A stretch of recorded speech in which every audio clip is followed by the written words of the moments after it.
Wassail, beautiful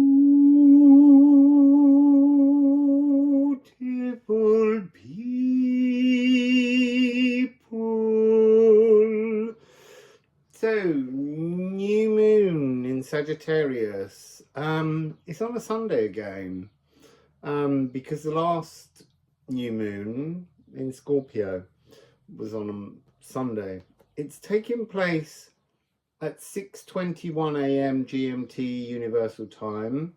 So for some people, it will be the 30th of November still. What's interesting for me, numerologically, is 621 is a kind of 6 and a 3. And Moon in Sagittarius is a 3-6. Sagittarius, Sun in Sagittarius is a 9.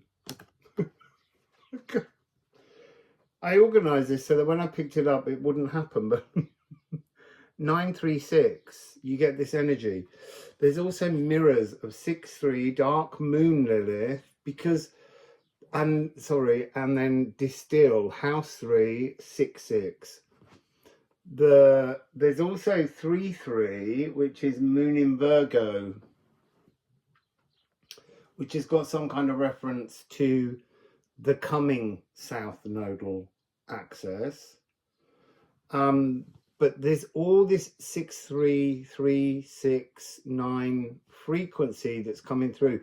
Dark Moon Lilith is a reminder that the most important part of this journey is the sun is here, and then the moon is here, and the earth is here. So this is the shiny white side of the moon that we see.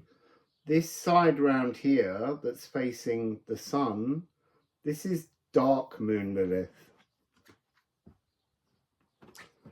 And the sun has got this Sagittarius energy. It's the space between these two that is the cosmic lagoon that is distilling for you. So we're really looking at being beyond the moon. That's the key energy that's been coming along for the best part of 6-7 months now, which is stop seeing the reflective quality of the moon viewed from Earth. Start to go deeper, further beyond into the empowering place of the moon, because they're in conjunction at a new moon. We can't see the moon, but by goodness, they can see each other so clearly, and the magic is in this wonderful lagoon space in between.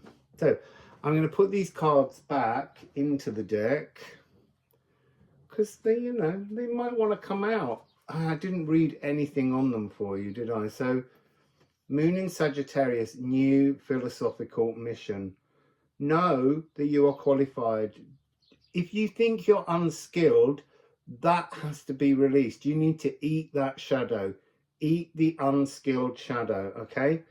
State of pronoia. So when you put yourself between the Dark Moon Lilith side of the moon and the sun, you need to be in a state of pronoia. Pronoia is the opposite of paranoia. So instead of thinking everything's conspiring against you, it's the state of knowing that everything's conspiring with you to transform you.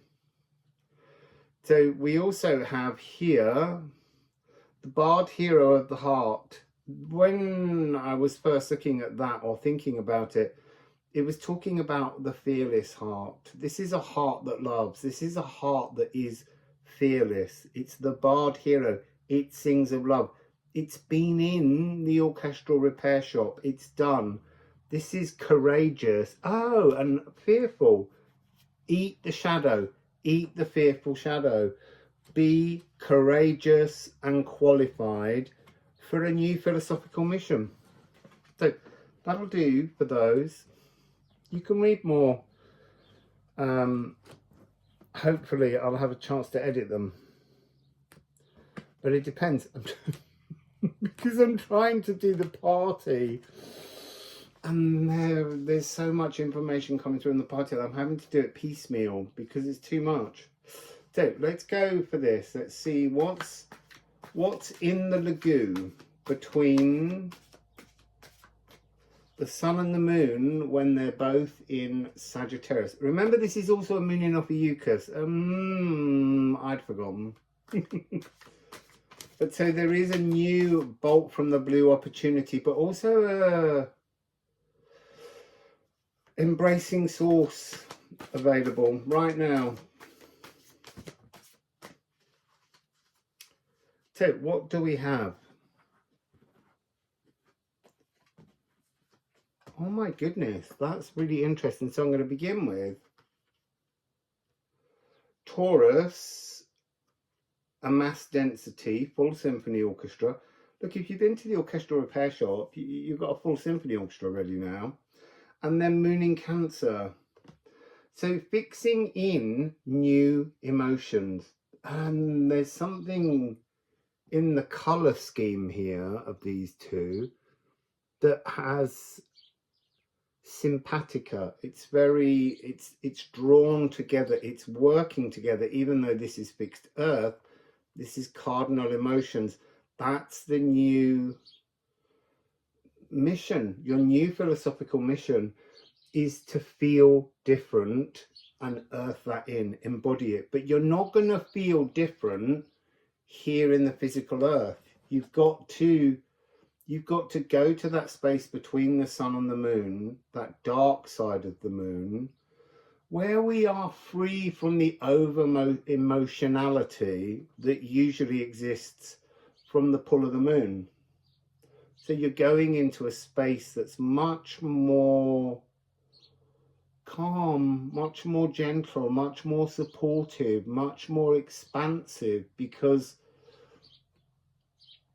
I'm seeing cells separate and I'm seeing cells expel toxic emotions. It's the easiest way to explain it. And so you're floating in this new space, orchestra in residence, full symphony orchestra in residence, having come from the orchestral repair shop. This is a healing opportunity to release toxic emotions, to crystallize growth. Oh, you see, and that's the phrase I was looking for on the wrong card. The nurturing emotional charioteer. That's where it rides. It rides, interesting, through every new moon. The emotional charioteer careers around the heavens, not this side of the moon that we witness from Earth. We've got to a mass density on the emotional fluidity and stability that's up there. So I am nourished, I am light, I am starved, I am weighted. This has got something to do with, in that reading that I did, the fieldwork one, where I talked about releasing the burden of gravity. But here the gravity is toxic emotions, as if the weight of dark and heavy emotions is what keeps us anchored to a timeline we need to step away from. To go beyond the moon, fill with sparkling new emotional narratives, and then earth them. So what's really fascinating is that the next two cards, I've never seen them come out together. And it's funny because I talked about 3-3 being the card of Moon in Virgo, and that will be the shift. Virgo and Pisces will become the lunar axis, or axes. So we have the south node and the north node. So we've got the dragon's head and the dragon's tail. What we're lacking here is the substance in the middle, but coming with it is trine. And although I didn't want to show you them at first because these two came out together, trying to put them the right way around. There's something about this new philosophical mission that is this. This is to be filled with beauty, to be filled with love, to be filled with melodious comfort. This is Poimander, dragon's blood, but you're building a new dragon. You're creating a new frequency that can... You see the head and the tail, I'm seeing... It's almost this. So here's the sun, and the sun's racing across the heavens. It's going through the moon, all the way into the moon, through the dark side, and then it's bursting out, and it's coming down. Hold it like that. It's coming down, having picked up almost... Oh yeah, look, see, when it burst out of the moon, it's got this new harmonious colour scheme, which is now coming down to earth to inhabit our body. A new... an Ophiuchus just for you. So an Ophiuchus, remember, is a new energetic experience. That seems to be what's coming through. So I'm just gonna take the runes, just see what the runes have to say. There's a very balanced energy between as you put it's about flying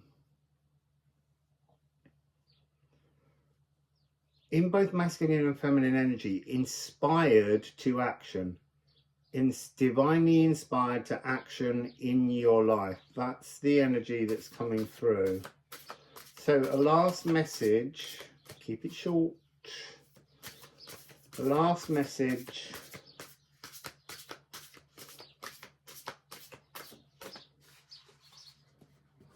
Okay, we have one card, and it's also that message 48. 348 was going to become a really important frequency for us. So if you see the number 348, know that you're on the right path. This is Liefskade.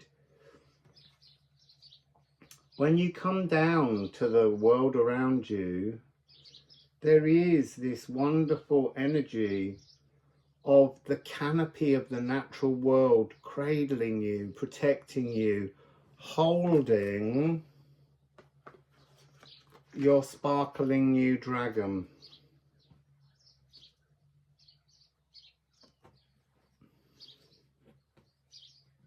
You see, I'm getting some energy here about what's the difference between a dragon line and a whale line. So the whale lines are the lines that pass through the ocean, the sacred geometric patterns joining space and place. The dragon lines are the very same thing on Earth, but the dragons sing the songs of the cosmic whales, as do the whales here. That's interesting. Let me just see if I can get one more card. To be cradled. To be cradled by the canopy of the natural world. It's another tree.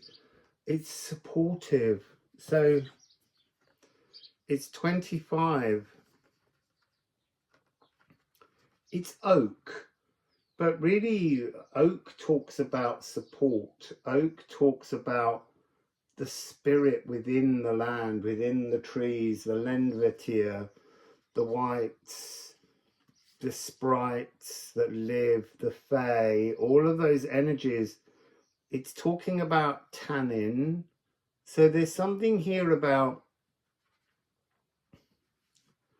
when you do whatever you want to do as your moon ritual to sing your dragon down from the sun through the moon with all this new energy, when you land back in your body, when you come out of the ritual, the meditation, whatever it is you're doing to bring this energy into your body to a mass density on this, you need to consume some tannin,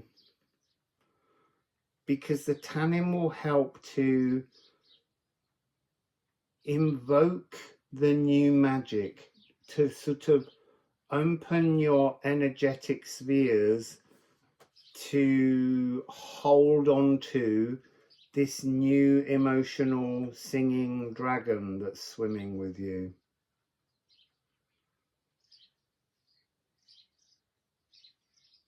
And then walk your roots deep within the soil to spread your fungal network throughout the world wild woods.